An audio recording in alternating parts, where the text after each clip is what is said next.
pardon, du patient. Donc voilà, il y a un non-sens complet. Je vous en parle parce que moi je suis concerné, j'ai pataugé très longtemps dans ce domaine, donc avec des démarches, avec des lourdes démarches, avec des temps d'attente, enfin des choses assez lourdes, assez longues. Tout ça pour finir à un résultat et à un compte. Voilà. Constamment... Attends, il y a des motos qui démarrent maintenant. Tout ça pour constater que le système est...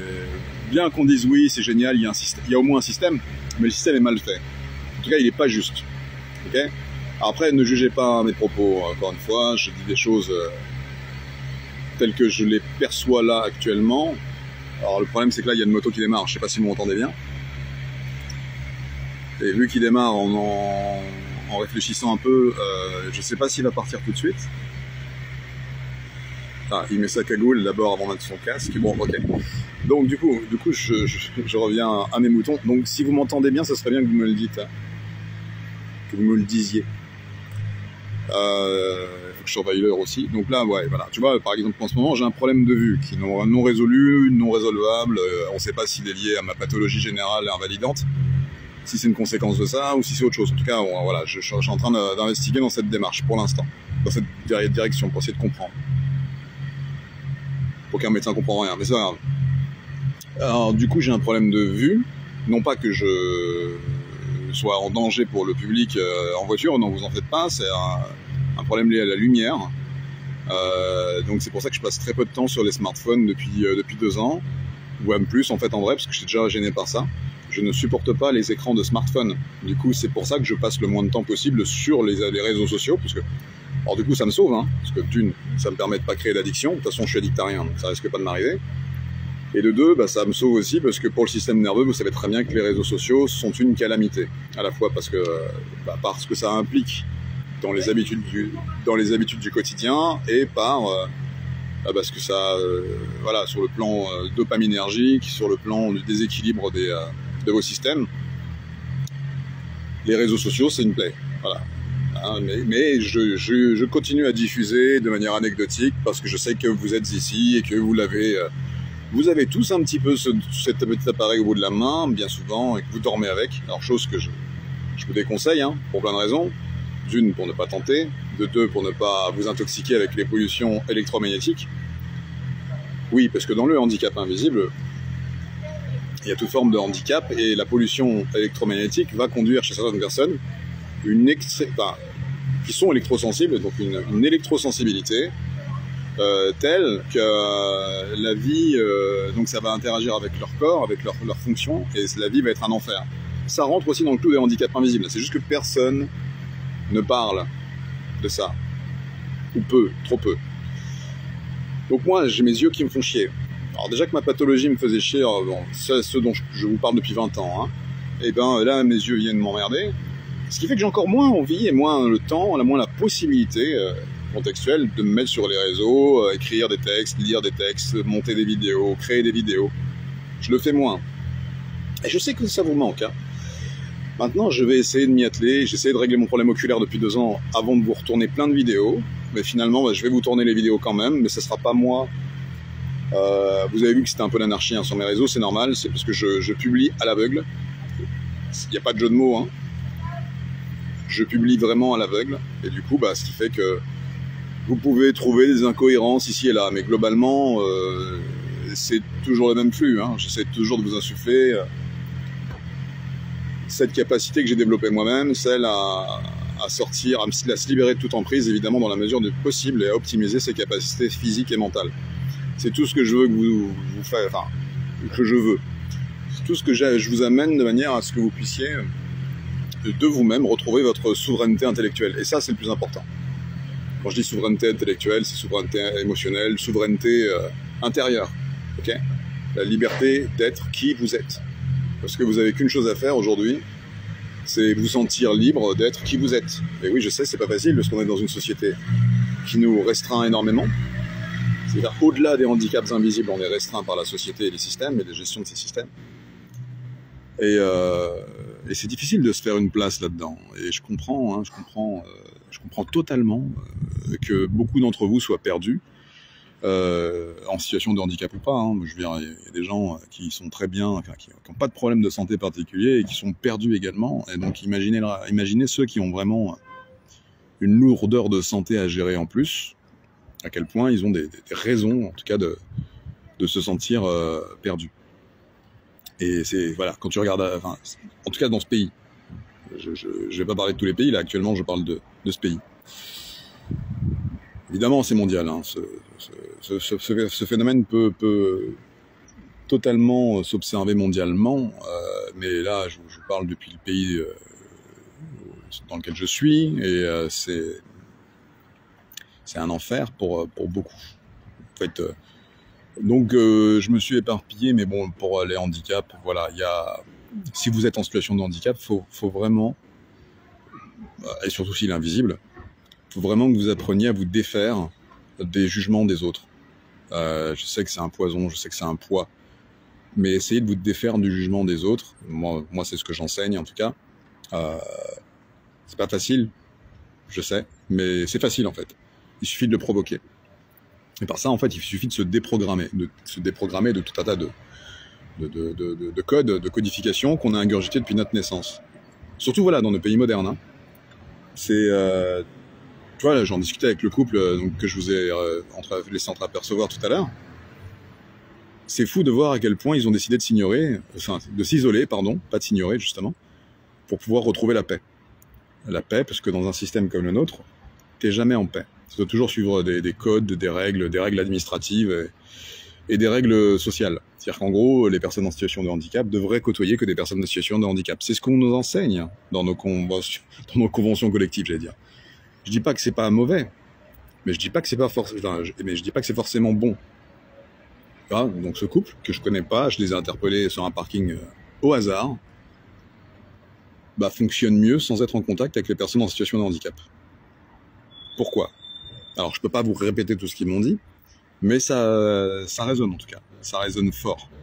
Parce qu'en fait, ils veulent éviter la culture du handicap dans une société soi-disant inclusive, mais qui ne l'inclut pas. Et surtout, ils veulent éviter le phénomène de complaisance. C'est-à-dire qu'en gros, quand on parlait des associations de malades, dans lesquelles on regroupe pas mal de personnes en situation de handicap, les discussions ne tournent que sur le handicap.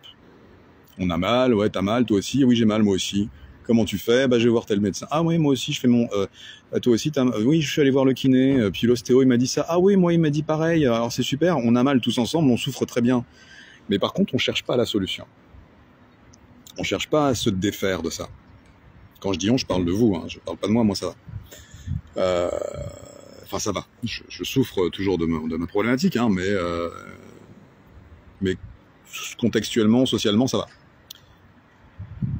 Mis à part que j'ai décidé de m'isoler moi aussi. Mais du coup, je comprenais ce petit couple qui, voilà, ça fait 17 ans... ça fait plus que ça fait 23 ans aussi. Bon, je sais pas combien d'années qu'elle est malade, mais ça fait longtemps qu'elle est sur le fauteuil roulant. Et elle a décidé d'elle-même de ne plus être en contact avec... Et c'est pas la seule. Parce que il y en a beaucoup qui arrivent à le faire, mais de manière complètement hypocrite, hein, rester en contact avec les personnes en situation de handicap. Parce que c'est le jeu. C'est le jeu. Et je dis pas qu'il faut pas le faire, encore une fois, mais c'est un jeu qui vous a été enseigné et insufflé par un système, par la société. Il y a des paradoxes. Donc là, du coup, on m'en a raconté un, c'est qu'il y a des gens en situation de handicap qui font tout pour vivre leur vie. Qui font du parachute, qui font tout ce qu'ils peuvent vivre, même dans leurs conditions, ils le font. Et ça peut sortir des clous, ça peut sortir des codes. Qui a tort, qui a raison, on s'en fout. L'essentiel, c'est que vous soyez aligné avec ce que vous faites. L'essentiel, c'est que vous soyez aligné avec qui vous êtes. C'est le meilleur moyen de vous entourer de gens qui vous ressemblent vraiment, mais pas au niveau du handicap, pas au niveau de l'état valide ou pas. Des gens qui vous ressemblent, avec qui vous pouvez interagir, pas que sur un point physique ou intellectuel, mais aussi sur un plan énergétique, un plan vibratoire, enfin, je dirais plutôt. Une histoire de fréquence, quoi. Ok ? Je sais pas si ça vous parle. Moi, ça m'interpelle, parce que là, je vois bien qu'il faut que je revienne sur le net, mais que je reviens pas parce que comme je vous ai dit, phénomène de retenue par rapport à mes problèmes de concentration, et puis mon problème d'être sur les réseaux, et puis ça va à l'encontre de ce que j'insuffle alors. Mais en même temps, vous êtes là. Donc je vais revenir, je reviens voilà, de manière épisodique. Mais je vous intègre, enfin, moi ce que je vous propose, parce que je pense que les plus grosses vidéos vont sortir sur YouTube, ça fait un moment que je le dis, mais je vais vraiment les sortir là. Et donc je vous invite à cliquer là où vous trouverez un lien, et à trouver ma chaîne YouTube et à vous abonner, surtout. Même si vous allez voir des vidéos qui n'ont pas de sens, pour l'instant, parce qu'il y a des trucs qui tournent, qui traînent, qu'on m'a pas encore censuré. Il faut savoir un truc, c'est que toutes les vidéos qui ont un sens ont été censurées. Toutes les vidéos qui ont un sens profond, dans lesquelles je m'exprime, ont été censurées. C'est comme ça, c'est un fait. Donc, cliquez ici, cliquez là, il y a des choses qui vont vous parler. Si ça vous parle pas encore, ça va venir. Je plante des graines là où je peux, et ça va venir. Vous allez trouver votre chemin. Pour ceux qui sont perdus, pour celles qui sont perdues, vous allez trouver votre chemin. Ça va venir. Ok? Donc je vous encourage vraiment à trouver ma chaîne YouTube dans les liens qui sont associés, de vous abonner et de liker, de liker toutes les vidéos que vous pourrez liker, évidemment. Là, malheureusement, je vais devoir interrompre le live et on discutera à nouveau de ces sujets-là très très bientôt. Et là, j'ai un rendez-vous pour mes yeux, du coup, même si on n'y comprend rien, mais je vais y aller, puisque c'est invisible, hein, ça se voit pas. Donc ça me limite beaucoup dans mon quotidien. Ce nouvel handicap invisible supplémentaire, désastreux pour ma connexion avec vous et pour ce que je veux vous offrir, que personne ne comprend, mais voilà, je continue d'investiguer en conscience, j'allais dire. Mais je pense que je vais devoir changer de stratégie. Et voilà, et que vous soyez, peu importe qui vous êtes, que vous soyez entrepreneur, sportif, salarié, en invalidité, quoi que ce soit, soyez vous-même. Soyez vous-même. Vous n'avez pas d'autre effort, et ça ne devrait même pas être un effort, ça, mais je sais qu'aujourd'hui, dans cette société nouvelle, c'est quand même un effort. Mais le seul effort que vous devriez faire, à juste titre, hein, c'est de faire l'effort d'être vous-même. Et plus vous ferez l'effort d'être vous-même, moins vous aurez à le faire. Je vous dis à bientôt. Likez, commentez, partagez, dites-moi ce que vous voulez savoir de plus. Je répondrai en vidéo, puisque j'écris plus. J'écris de moins en moins, vous le savez, je fais que des vocaux. Mais j'essaierai de vous répondre en vidéo à tout ce que vous avez envie de savoir pour pouvoir sortir de là. Sortir de l'enfer des handicaps invisibles, comme l'endométriose qui en est un aussi. L'endométriose, l'adénomiose, les douleurs menstruelles que rencontrent les femmes, c'est un enfer. Mais c'est seulement maintenant qu'on en parle. Alors que ça fait des années que je vous parle de ça, de problèmes inflammatoires, chroniques. Et le POIS, donc ça c'est pour les hommes, le post-orgasmic illness syndrome, donc c'est un sujet qui me tient à cœur également, puisque j'en ai très peu parlé, à cause du fait que c'était compliqué dans une société pas trop connectée, on va dire, intellectuellement. Mais finalement, je vois bien qu'il y a un effort à faire, et je vais le faire. Donc, le post-orgasmic illness syndrome, c'est quelque chose qui va... Alors, pardon. Qui va falloir mettre en lumière très bientôt. Donc, pareil, n'hésitez pas à commenter. Ok ? Je vous dis à bientôt. Je quitte là parce que il commence à y avoir du monde. Et on se dit à très vite.